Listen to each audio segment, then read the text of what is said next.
Olá, meus amigos e minhas amigas, sejam muito bem-vindos e muito bem-vindas a mais um lançamento de livro aqui pela editora Diálogo Freiriano. Nós que somos especialistas em converter o teu TCC, teu mestrado e doutorado em livros. Eu sou Cida Cardoso, mídia host aqui da editora Diálogo Freiriano, e hoje nós recebemos a autora Mônica Gurjão, que já aguarda para conversar com a gente. Mas antes eu vou colocar aqui em destaque a capa do livro dela para que vocês também acompanhem conosco. É O Trabalho na Era da Plataformização, o algoritmo da desigualdade no Brasil. Primeiramente, Mônica, seja muito bem-vinda. Tudo bem contigo? Tudo bem, Cida, muito obrigada pelo convite. É uma alegria estar aqui conversando com você e por aqui tudo bem. Coisa boa. Para a gente começar então o nosso bate-papo, eu gostaria que tu se apresentasse, falasse um pouquinho quem é a Mônica, o que é que ela faz da vida, para que o pessoal que nos assiste também possa te conhecer melhor. Tá bom. Bom, a Mônica é uma cearense, nascida em Fortaleza, que mora em São Paulo aí há uns 15 anos. A Mônica é uma pessoa que se formou primeiro em administração no Ceará, na Universidade Federal do Ceará, que trabalhou 15 anos em empresas, né, sempre no setor de recursos humanos, ali com trabalhadores de diferentes segmentos.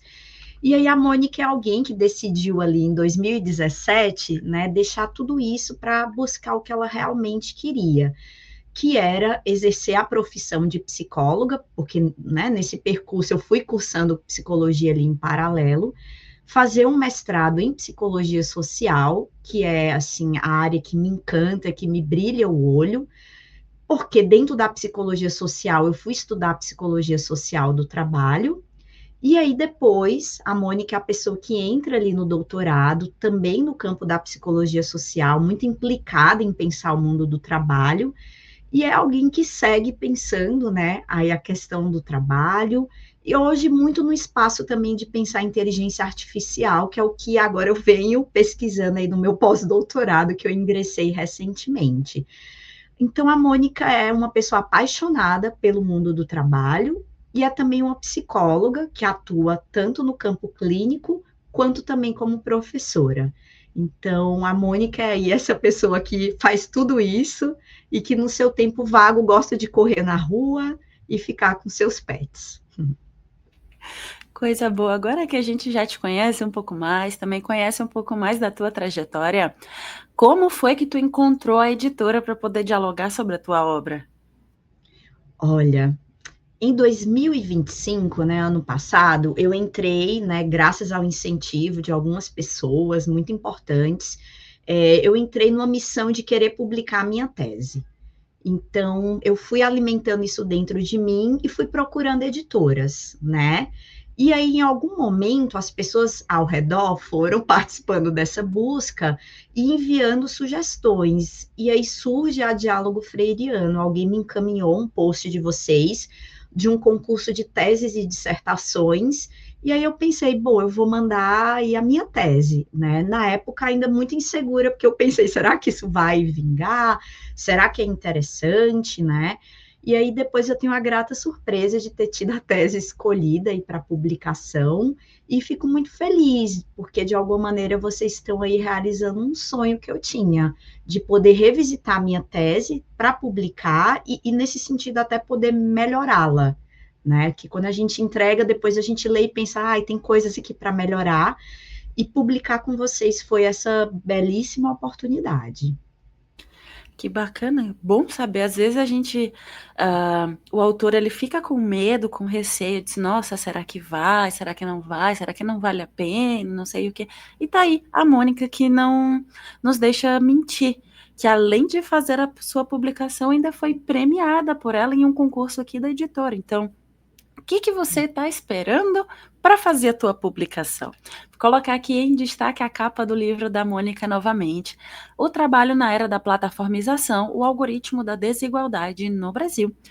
E antes da gente falar mais sobre essa obra, só deixo um recado para você que nos assiste, que se você se interessou pela obra dela, aqui embaixo na descrição desse vídeo você encontra o link para ter acesso ao trabalho da Mônica. O trabalho na era da plataformização, o algoritmo da desigualdade no Brasil. Mônica, agora sim vamos falar de fato sobre o teu livro. Eu gostaria que tu contasse um pouco mais sobre a tua obra, teu processo de pesquisa, o que te motivou a escrever sobre o assunto e que tu deixasse um spoiler, um gostinho do que é que o leitor vai encontrar nas páginas do teu livro. Olha, vou tentar sintetizar minha trajetória aqui, né, em poucos minutos, mas eu acho que é uma trajetória que começa como trabalhadora, como uma pessoa que trabalhou anos, né, desde a construção civil, à indústria de alimentos, à indústria de cosméticos e também na indústria de calçados. Eu trabalhei com muitos trabalhadores em diversos segmentos, e isso sempre foi trazendo para mim um olhar implicado para o mundo do trabalho. Então, quando eu decido pesquisar, fazer a psicologia social, eu trago muitas inquietações de quem vivenciou greve, de quem vivenciou, inclusive, morte de um trabalhador no empresa onde eu estive, de quem vivenciou questões diversas aí no mundo do trabalho. Então, quando eu venho pesquisar, eu trago todas essas inquietações e trago uma inquietação muito pessoal, que é a história da minha avó. Minha avó sai de uma cidade muito pequenininha do interior do Ceará, que se chama Massapê, e aí ela vai trabalhar na capital, ela vai trabalhar para ajudar a família, né, de alguém ali. Bom, na verdade, eu vou descobrindo que toda a história da minha avó é que ela foi trabalhadora doméstica. E aí, quando eu começo a pesquisar, eu quero entender a vida dos trabalhadores, mas também quero entender a minha vida, da minha família. E a minha primeira pesquisa são sobre trabalhadoras domésticas. Eu conto isso porque no final dessa pesquisa, ali no mestrado, eu conheço um aplicativo que agencia trabalhadoras domésticas. E eu tive a chance de ir no escritório dessa empresa aplicativo e conhecer essa realidade. Então, eu termino o mestrado ali muito reflexiva sobre essa situação, sobre como as tecnologias estão adentrando o mundo do trabalho e ansiosa por poder pensar isso. Nessa época também tem um boom aí do Uber no Brasil, dos entregadores, né, da iFood. Isso tudo vai me chamando para essa pesquisa. Então, quando eu entro na pesquisa, eu estou ali pensando como as plataformas cada vez mais estão atravessando o mundo do trabalho. E aí eu começo, à medida que essa pesquisa vai se desenrolando, entender que não é um cenário que estava restrito ou a essas trabalhadoras, ou ao Uber, ou ao iFood. É um cenário, na verdade, muito mais amplo. É um cenário que vai atingindo aí diversas profissões. Eu costumo até brincar que se sua profissão ainda não foi plataformizada, é tudo questão de dias e de horas, porque é um cenário que ele se expande para a realidade de diversos trabalhadores e trabalhadoras, né? Não se trata que no livro eu vou fazer uma comparação desses trabalhadores, mas se trata de denunciar esse cenário e entender como ele, aqui no Brasil, ele vai se imbricar com o cenário de desigualdade social. Então, se você está interessada ou interessado em pensar em como tecnologias não são neutras e como elas vão chegar no mercado de trabalho se articulando com a desigualdade social no Brasil, minha obra fala sobre isso. Minha obra vai falar de como esse cenário de plataformização está presente, por exemplo, na psicologia, profissão que eu exerço, na medicina, mas como ele também está presente na vida de entregadores, de trabalhadoras domésticas, de trabalhadoras da beleza, e como isso vai se inserindo num mix ali com a desigualdade social. Então, o que eu quero dizer é que uma trabalhadora psicóloga como eu não sofre a desigualdade, por exemplo, que um entregador sofre. Quando a plataforma ela vai se inserindo num cenário de maior desigualdade social, ali com alguns marcadores, a expropriação, a exploração dos trabalhadores ainda é mais marcante, é mais aviltante. Então, no livro, a gente vai entendendo que as plataformas, elas trazem uma face tecnológica, elas parecem muito modernas, mas, em realidade, elas se inserem numa seara de desigualdade social, sempre presente no Brasil, que remonta, né, esse período colonial, nunca superado, mas que vai se refazendo, vai se reinventando, e que as plataformas elas se aproveitam sim disso para gerar aí uma exploração de uma série de trabalhadores, e aí tem esse abraço de desigualdade e plataformização. Então a obra é sobre isso. E se você quer pensar como plataformização do trabalho, na verdade não fala só de um ineditismo tecnológico, mas de uma exploração dos trabalhadores ou até expropriação de trabalhadores e trabalhadoras, essa obra ela vai trazer aí essa reflexão, né? Fica aí o convite à leitura da obra da Mônica, O Trabalho na Era da Plataformização, o algoritmo da desigualdade no Brasil. Mônica, aproveitando que nós estamos com a capa em destaque novamente, eu gostaria agora que tu falasse um pouco mais sobre ela. Eu olhando assim de cara já e ouvindo a tua explicação, eu já entendi bem do que se trata, né? Mas eu gostaria que tu falasse e contasse pra gente como é que foi essa tua jornada de criação junto ao pessoal do design, como também o pessoal da diagramação do miolo. Olha, durante a minha pesquisa, né, eu fiz o doutorado ali no meio da pandemia.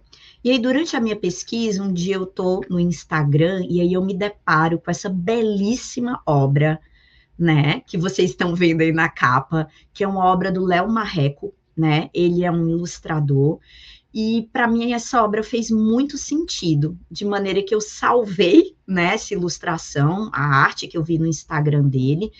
E quando eu estava ali com a editora elaborando a obra, eu pensei, olha, eu não posso deixar de trazer essa obra do Léo para a capa. Então, primeiro, assim, reconhecer esse artista, esse ilustrador brilhante que é o Léo, né? E dizer que a capa dele ele sintetiza muito esse jogo de algo que é colonial, que é antigo, que se reatualiza nessa lógica plataformizada, né? Então você vê, né, uma foto brilhante que o Léo tirou na hora que o entregador do iFood está passando, né? E ele olha para essa ilustração que o Léo ele colou, né, num grande muro na cidade dele, em Campo Grande, e o ilustrador, né, ele mostra esse momento de tensão do entregador olhando para a obra dele, como se ele estivesse denunciando a persistência de algo velho, colonial, que se reinventa nessa forma de trabalho. E a obra também traz algo muito interessante quando a gente vê uma criança negra servindo a casa grande, que é o que a gente vê. Então, é como se ele dissesse, olha, esse passado colonial, ele nunca está ultrapassado, ele está se reinventando sobre novas formas. E a população preta continua servindo a Casa Grande no Brasil. Acho que quando eu olho essa obra a primeira vez, toda essa reflexão me vem, e eu acho que ela ilustra muito bem o que está presente na obra, essa reinvenção, né? Então, um dos autores que eu trabalho, Clóvis Moura, vai falar dessa franja social, que nunca é realmente, né, colocada nesse mercado de trabalho brasileiro, que persiste à margem. A obra ali, tendo essa capa, ela mostra isso, como ela permanece à margem, nesse lugar de eternamente servir a casa grande que expropria a vida e o trabalho dessas pessoas. Então, deixo o convite que vocês procurem o Léo aí nas redes sociais e conheçam o trabalho dele. Além dessa obra, ele tem diversas outras que trazem essa denúncia. Que bacana. Novamente reforço o convite à leitura, então, da obra da Mônica, O Trabalho na Era da Plataformização, o algoritmo da desigualdade no Brasil. Querendo ou não, é um tema muito atual e muito forte, que é importante que todos nós reflitamos a respeito, né? Mônica, agora nos dirigimos para o final do nosso bate-papo e eu gostaria que tu deixasse uma mensagem para as pessoas que têm o desejo, o sonho de fazer a publicação de um livro, seja ele autoral, seja ele resultado do TCC, do mestrado, do doutorado, porém, por algum motivo ainda não a fizeram. Olha, para você que é pesquisadora, que é pesquisador, que está escrevendo, desenvolvendo a sua pesquisa, eu acho que a gente tem que ter um compromisso, inclusive social, de divulgar as nossas obras, de propagar ciência. A ciência, ela não pode ficar só restrita numa caixinha ali dentro da academia. Ela tem que ganhar público, ela tem que estar para além dos muros de uma universidade. Então, se você pesquisa, eu te convido a pensar nisso, a propagar o que você pesquisa, a propagar o que você está achando aí, né, nos seus achados de pesquisa, para além dos muros da universidade. Tem uma frase que me marca muito, que assim, se a ciência ela não chega na portaria do prédio, se a ciência não chega na trabalhadora doméstica, se a ciência não chega no flanelinha que está limpando o carro na rua, então para que fazer essa ciência? A ciência ela tem que ganhar um lugar crítico de construção coletiva e social. Então, publicar uma obra sobre esse olhar eu acho muito importante. E compartilhar que a minha experiência com o diálogo freiriano foi maravilhosa, foi uma experiência até de acolhimento. Então, se você tem medo, né, porque, ai, será que eu vou encontrar uma editora legal? Eu compartilho que a minha experiência foi excelente e deixo o convite, que você tenha essa experiência também de propagar o que você pesquisa para além dos muros aí da academia. Fica o recado da Mônica para você que ainda não fez a tua publicação, que está aí esperando o momento certo chegar. Espera, espera, espera. E esse momento nunca chega. Não vamos mais dar voz ao medo e coloca o teu conhecimento para circular, porque muitas vezes tem alguém que está só esperando ter acesso à tua pesquisa, aquilo que você estudou, para de repente até mesmo dar continuidade a ela. Então não fica aí com o teu conhecimento parado, guardado no fundo de uma gaveta ou parado numa estante de universidade. Mônica, muito obrigada pela tua disponibilidade em conversar conosco e fazer esse lançamento digital do teu livro. Muito obrigada. Eu agradeço imensamente a oportunidade, né, de estar lançando esse primeiro livro com vocês, quem sabe o primeiro de outros que vêm, né? E agradecer, assim, toda a atenção, o trabalho que foi feito, muito cuidadoso também aqui com a autora, para mim foi importante, né, para ganhar essa coragem. Que bacana.